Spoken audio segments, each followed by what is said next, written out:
I'm proud to be an Aboriginal woman. One of the darkest moments of my life, however, was the sexual abuse I experienced at the hands of a close family member when I was 13 to 17. Entering into adulthood was just hell. I was desperate to find solution around my childhood sexual abuse. I fell into deep depression.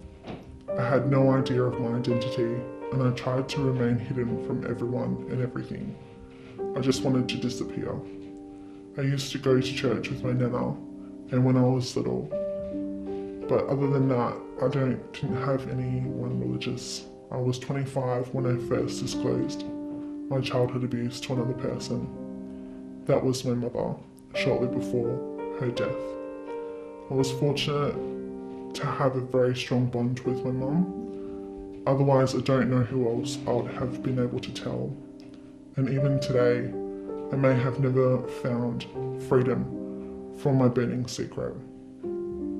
I had no avenues to me as a child where I could go discreetly and free of charge to talk with absolute confidence about what was being done to me. And the last thing I would have wanted would have been any questioning for fear of retribution. I just needed a place for my voice to be heard. I needed compassion, not criticism, or the possibility of any police interference. The suicide rate among Aboriginal youth is disturbing. It screams the destructive pain so many precious young people experience. All pathways are open today to an Aboriginal child where she or he can disclose abuse and gently begin to heal.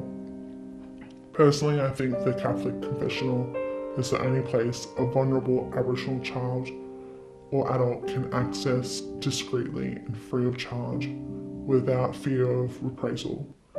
The Seal of Confession, as it presently stands, offers the Aboriginal community a desperately needed lifeline.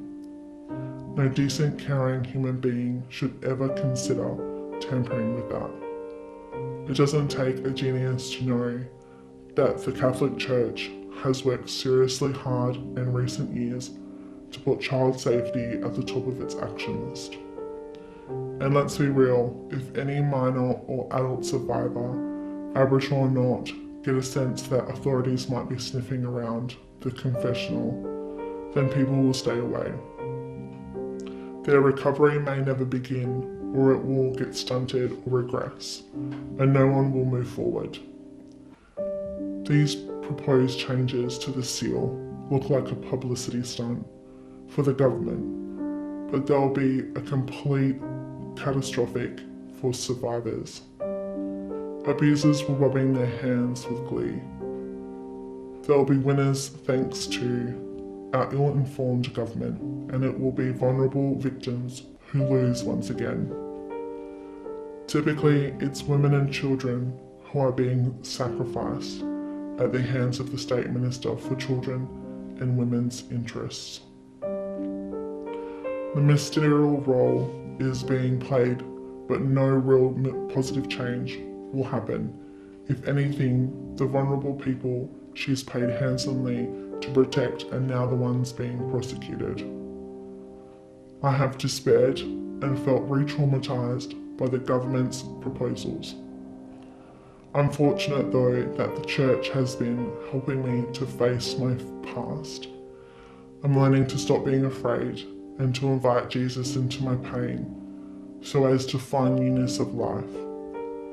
We need less mental illness, addictions and suicides.